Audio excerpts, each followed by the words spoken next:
So becoming Bar Mitzvah means growing up, right? I mean, at the very least.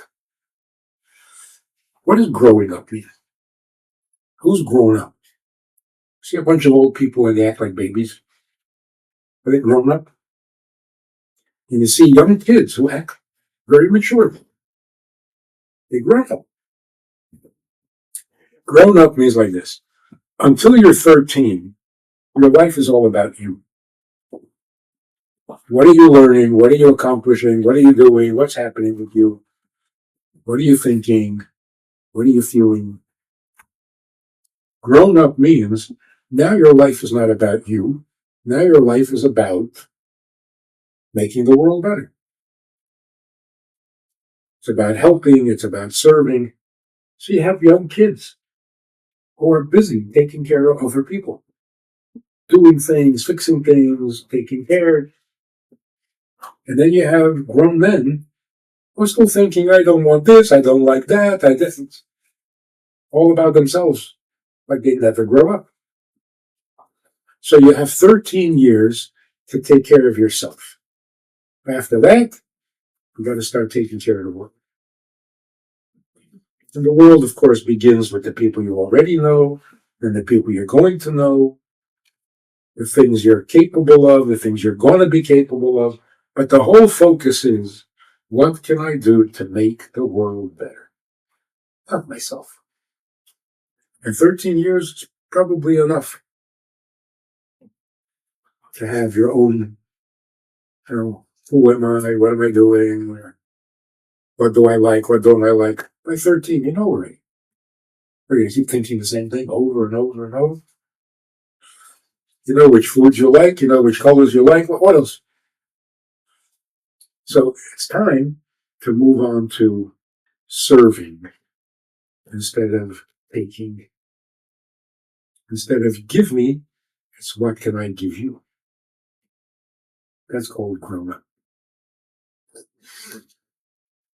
So what does that mean in terms of mitzvahs? That until you're 13, you do what's best for you. You practice Yiddishkeit, you practice mitzvahs, you get used to it, you learn a little something, but it's all about you becoming ready, you becoming ready. Chinuch. Once you're 13, now you got to think, what does Hashem need from me? Now when you're doing a mitzvah, it's not because you want to practice. Now it's the real thing. This is why Hashem created you, and now you're doing what He created you to do. No more practice. That's why it's called the big league. It's not little league anymore. It's not even minor league anymore. Now it's major league. And especially these days, if you're playing in the major leagues and Mashiach is about to come, which means that it's the end of the game, right? The ninth inning. And whatever happens now decides everything. Whether you win or lose, it all depends on now. So every mitzvah today is much more important than ever before. Like in the ninth inning, every strike, every pitch, every hit counts more than the other innings. So that's why Bar Mitzvah should be more serious today. It's more important today than even in the times of the Frierdiker Rebbe, who first said the Maimer. So what does it say in the Maimer? That when a Bar Mitzvah boy puts on tefillin, it causes Hashem to put on tefillin. In other words, you're affecting things in heaven now, not just in yourself. So this is called grown up. Make sense? Yeah. The other thing about the Maimer, it says in the Maimer that when Yidden put on tefillin, Bar Mitzvah Yidden put on tefillin, the Eibusha puts on tefillin. What does it say in the Eibusha's tefillin? Shema Yisrael? No, in our tefillin it says Shema Yisrael, Hashem Echad. What does the Eibusha's tefillin say? Hashem Echad? In the Eibusha's tefillin it says Am Echad, that there's no one like the Jewish people. So in our tefillin, it says there's only the Eibishter, there's no one else like him. And in the Eibishter's tefillin, it says only the Yidden, there's no one else like them. So when you put on tefillin, the Eibishter loves Yidden more than before. So what is Bar Mitzvah and tefillin all about? That you make Yidden more precious to Hashem. So the bottom line is that the whole Maimer is really about Ahavas Yisrael. Tefillin is great because it creates more Ahavas Yisrael, that Hashem loves Yidden more. When Hashem loves Yidden more good things happen. So you're changing the world, literally. That's why when Israel goes to war, it never says, get him to put on tefillin. Why? Because you're going to change the world. Yeah, because if you put on tefillin, the Eibishter loves Yidden more, so the Yidden are going to win the war. And that's pretty serious. Yeah. You can affect the war. Heavy. That's heavy duty.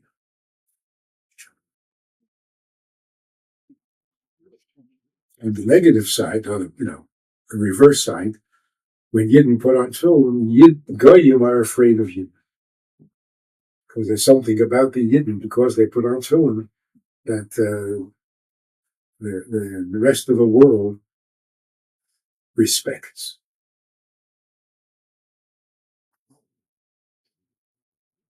So when you put on tefillin, it makes Yidden more special to the Eibishter and more scary to the non-Jews. And it's both important things to win a war. In fact, if they were so scared, they would start a war.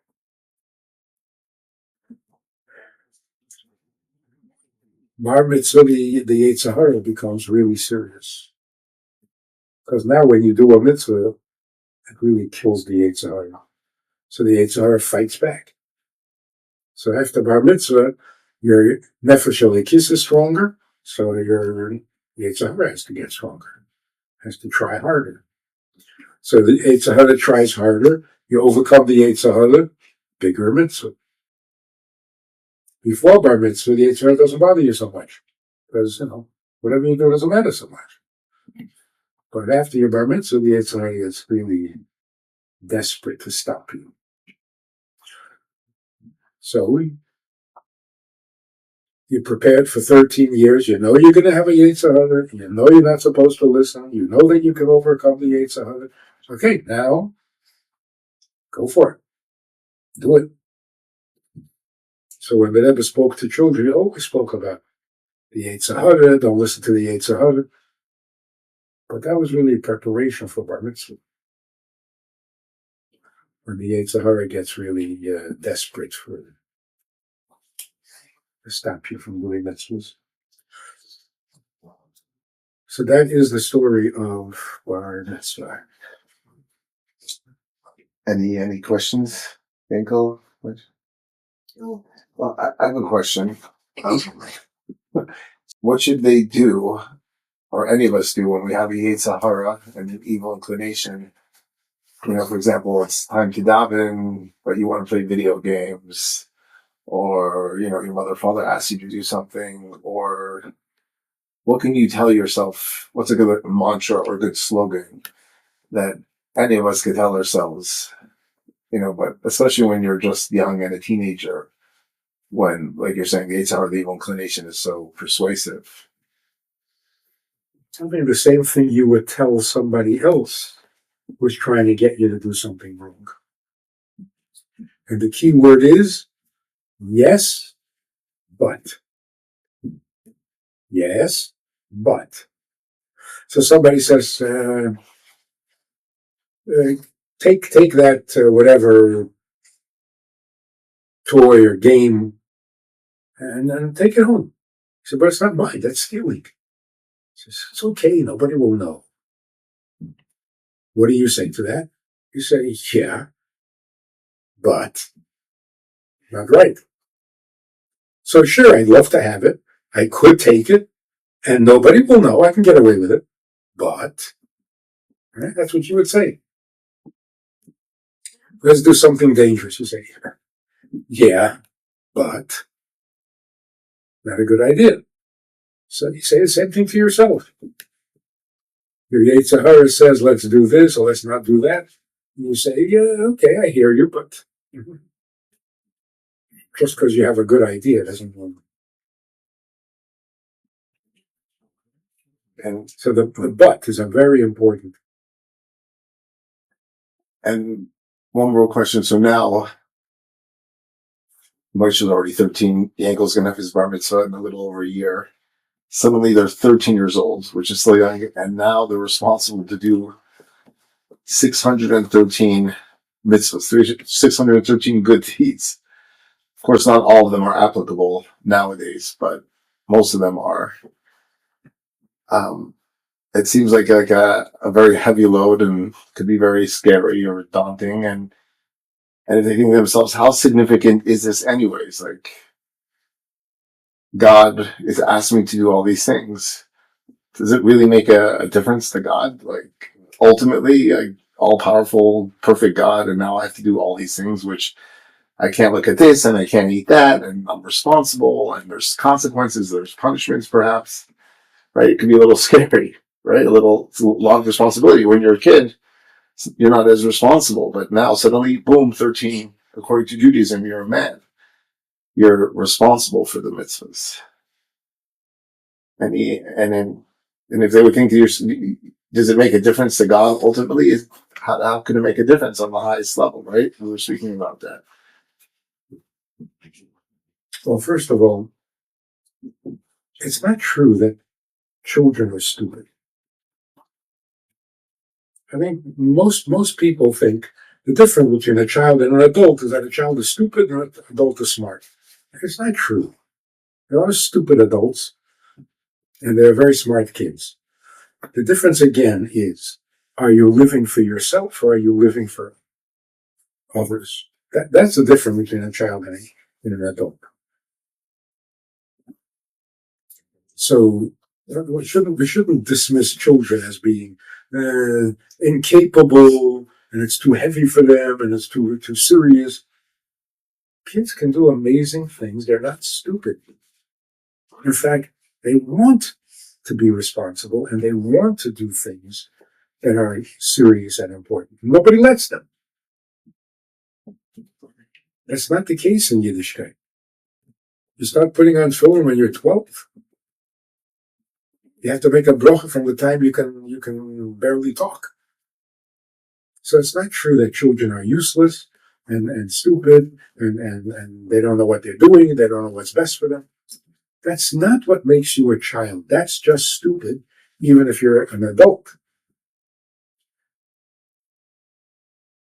So the Rebbe Rashab once said, it doesn't take very long for a child to become an adult. And when you become an adult, you realize what a baby you are. So there's not very little difference between children and adults. The question can be asked by adults also, and it is. Adults say, if I do an Aveda, so what? Abish is going to die? Not going to die. So how important is it? It's a very nasty question. Imagine a woman says to her husband, please help me, I'm having a hard time. And the husband says, well, you're not going to die. Kind of nasty, right? So it's not a question of, is he going to die? No, he's not going to die. But if he asks you for something, and you think, okay, let's see, is he going to die if I don't do it? What kind of nasty attitude is that? And if he's not going to die, you don't have to do him a favor? That's so mean. And actually, it's the opposite. It's like, if a person says, please give me some food. And if I don't give you food, I'm going to die. Okay, so you'll die, then you won't eat food anymore. Everybody wins. The Abishter is not going to die. He needs you to put on tefillin today, and if you don't, he'll need you to put on tefillin tomorrow, and if you don't, he'll need you to put on tefillin tomorrow. He won't die. He'll continue to need the tefillin. So that makes the children far more important than if he died. Anyway, I think it's more of a problem for adults than for children. Because adults, hey, I got away with it until now, so the children want to do the right thing. They're not in the habit of doing the wrong thing. You start off a bar mitzvah, you don't want to mess up. So we shouldn't think that just because you're 12 or 13, you don't understand what right is. But it's treating children as if they're stupid. Right? Throughout the years, Yankel has heard some discussions that I've had with other people, right? And the discussion was, does Hashem benefit when we do all these mitzvahs? Like suddenly, right? Like we said, they're responsible to do all these things, fill in brachas, blessings, you name it. So people could have the notion that it's beneficial for you, it gives you a meaningful life. But he's heard our discussions where we try to say how beneficial it is to God. And some people have a problem understanding that. How could God benefit? Like, if he's all powerful, right? That's how we think about Hashem, that he's all powerful, all perfect, complete in and of himself. So why suddenly when they turn 13 and now they're responsible, does God benefit when Yankel or Moshe is being so careful, so mahader about doing suddenly all these mitzvahs that not only they're able to do, but they have to do and have to be responsible? That's a good question, right? Because does Hashem benefit? Yankel, what do you think from what you've heard all our discussions over the years? Somebody asked you, does Hashem benefit? First of all, is your father right? Yes. Okay. He's heard the conversation, right? So the question is like, does Hashem benefit from like your mitzvahs? Right, from you you're doing mitzvahs now, and then you're going to be responsible. Yeah. So. Yeah. And people have been asking me, right, like, but Hashem's perfect. How could he benefit, right? How important can it be to them? Right. Imagine you see this huge building being built. You say, who's doing this? It's a guy. I say, why is he building such a big building? What does he need? Why can't he be happy without the building? The bigger the building, the bigger the question. Like, you need such a big building? Well, what are you doing? What are you hoping to accomplish with such a huge building? Well, the Abishah creates the whole world. And people say, he doesn't need anything. That is so dumb. He doesn't need anything, but he creates an entire universe? Come on. So whatever it is he needs is important enough to create an entire universe. Galaxies and endless stars and the ocean keeps moving and the sun keeps coming and going. Well, he doesn't need anything. You gotta be kidding. Who would do all this without needing something? So it means that he needs the mitzvahs even more than the entire universe, because the entire universe was created for his reason. So his reason must be gigantic, enough to justify creating a whole universe. So if a guy builds a house and doesn't move into it, you wonder, like, what's wrong with this guy? Abish that creates an entire universe, and it's okay to think that he doesn't need. That's so crazy.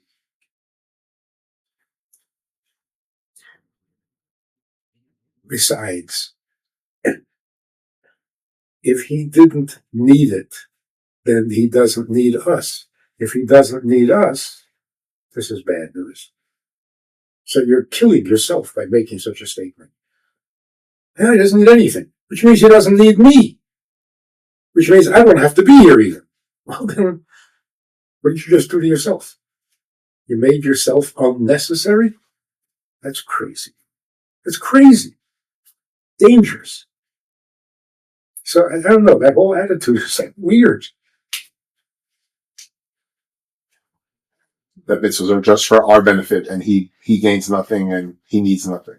Well, if he's doing it for our benefit, it must really give him a lot of pleasure to do it for our benefit. So How much pleasure? Enough to create the whole world for. I don't see any other way to explain it. so that pleasure is necessary to him. It's immense. So what happens, God forbid, if the day comes and you're not perfect and like you do in Avera, like sin, you speak lashon hara, you speak bad about somebody, or no shortage of sins. So What could they tell themselves? Oh no, like I just upset, especially hearing how necessary it is in his essence. Like I just upset Master Universe, like not to get down or depressed or scared of the consequences or the punishment. the thought that for that moment, the entire creation is not giving God pleasure. Almost like for a moment there, he regrets creating the whole world because he's not getting what he needs from it. That's pretty heavy. But I think the main thing is people who say God doesn't need, it's all for me, are still babies. Oh, it's still all for you. I thought you were Bar Mitzvah already. You're a Rosh Yeshiva? Look at that, you're a baby. So if Hashem asks you to do something, well, don't just imagine. Hashem comes to you and asks you to do something. Would you say, oh, come on, you don't need that? Would you say, come on, you're God, you don't need that? Anybody asks you for a favor, you say that? The guy comes and asks you for a donation. Nah, you don't need it. What kind of nasty attitude is that? That's so selfish. It's cruel.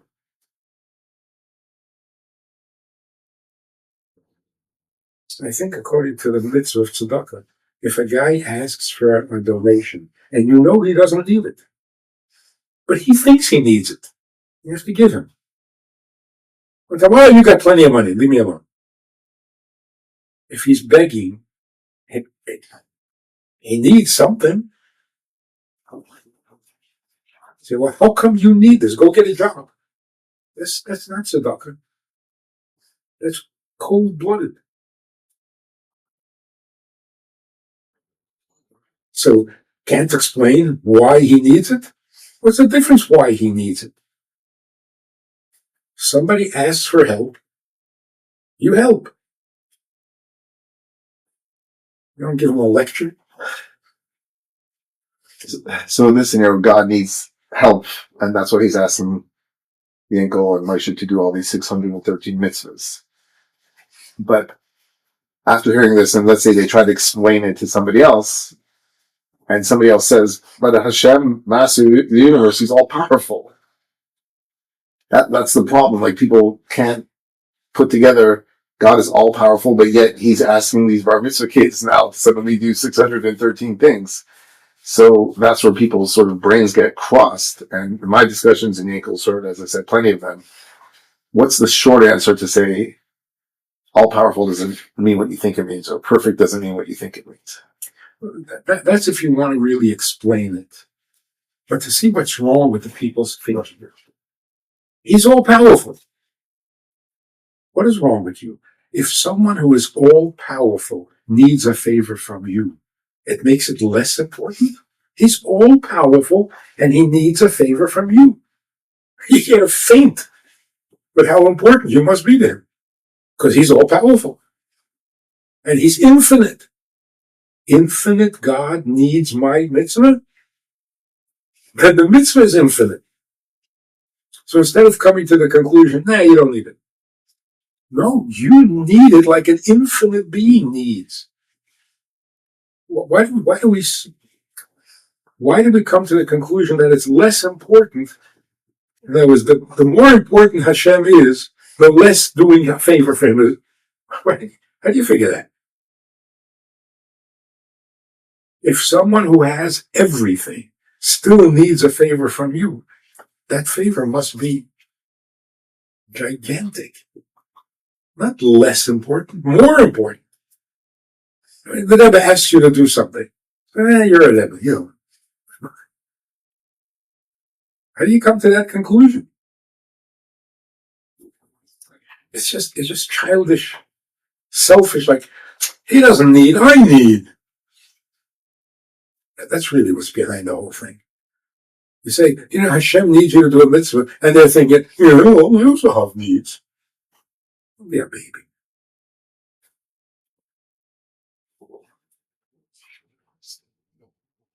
Does he need like I need? No, I need. Maybe you don't need and he does. If you're a baby, you can't think like that. So that's what Bar Mitzvah means. Focusing on his needs, not our needs. And just to finish up, so obviously we can't see Hashem and our relationship, and sometimes it gets a little, hazy in that sense. And especially, God forbid, when you see pain and suffering in the world. Just a thought to somebody who's maturing now, becoming Bar Mitzvah, and supposed to how to have a relationship with God, and especially when, you see things around you which make you question his kindness or his goodness or the plan in general, what's going on here. Yeah. Bar Mitzvah is all about having a relationship with Hashem. The argument, you can't see him, is so dishonest.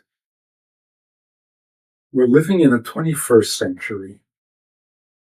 More than half of what we know we cannot see. Not seeing doesn't mean anything anymore. You don't see a virus. You don't see germs. You don't see your own heart. So not seeing is not a problem anymore. Because again, half of science is stuff you don't see. Unless you look under a microscope or telescope or whatever. But you don't see it. That makes it less real. You could see it under a microscope. But there are things you can't see, right? Electrons. Nobody ever saw an electron. We know it's there because something happens, and the only explanation is that there's an electron that makes it happen. There are stars you'll never see. They don't exist anymore. But we know that they once did. Right? In fact, you had a grandfather? I never saw him. So you didn't have a grandfather? Come on. Pictures. Somebody saw him. Well, somebody saw God. Who saw him? Moses? Abraham, Yitzchak, Yankel, Yosef. Every Navi. I mean, when they spoke to him? Yeah. But they didn't see him. They heard him. Moshe saw him. Face to face. And because of that, Yiddishkeit is still alive today. I mean, something no one ever saw wouldn't last so long. I think that's what it means. Elekei Avraham, Elekei Yitzchak, Elekei Yankel. Where's the God of Avraham? The God that Avraham saw. Elekei Yitzchak, the God that Yitzchak saw. So for that argument that we don't see him is like silly. A virus can kill you and you don't see it. Makes it more powerful, not less. So that's a silly thing. Hashem's judgment, like, why is this person suffering? Of course we don't know. You don't know what came before. You don't know what he did. You don't know what he's going to do. You don't know if it's better off for him to live or die. We don't know. So we make judgments on a little piece of information. He was a nice guy and he died. Like, that's it? Well, wrong. He shouldn't have died. What do we know? What do we know? There's justification. Huh? There's justification. like we don't see the whole picture, so there must be some justification. It's like in a courtroom. Some guy comes in and says, "Oh, I saw this guy in the building, so he must have stolen the money." What? On this you punish him? That's how you make a decision? Who else was there? Where was he before? Where did he go from there? We don't know. So we can't really say this was wrong.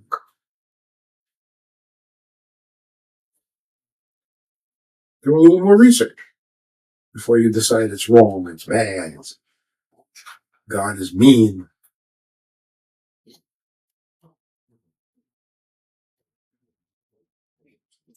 So the reason we don't know is not because it's mysterious. It's we just don't have access to the information. You were born yesterday, and stuff happened before yesterday that you just don't know.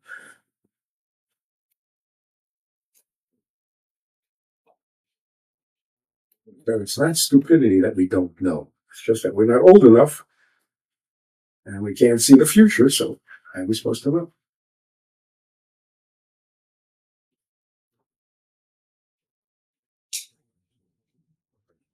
In the camp in Freehold a couple of years ago, some kid was running during activities and he tripped on something and he broke his leg. The parents sued the camp. You were negligent, you should have known, whatever. Took them to court. All of a sudden, a few months after the summer, the father called Rabbi Bernstein and said, "I'm canceling the case. I'm not suing you." What happened? Kid was in a cast. He had to take off the cast, so the father had to miss a day of work to go with the kid to the hospital to remove the cast.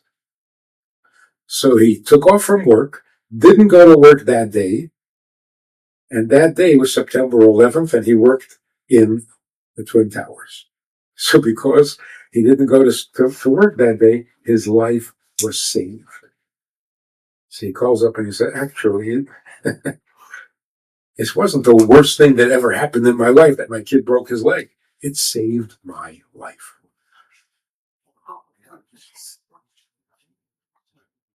2 months later, he realized that there's no reason to be upset.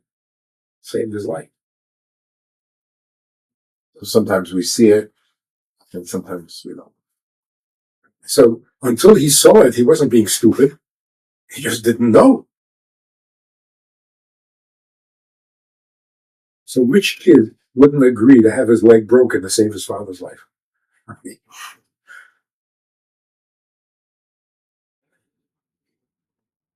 We're good to go, right? Beat that Yetzirah, beat that evil inclination. So if Yetzirah proposes anything, you say yes, but Hashem's waiting for my mitzvah. Thank you.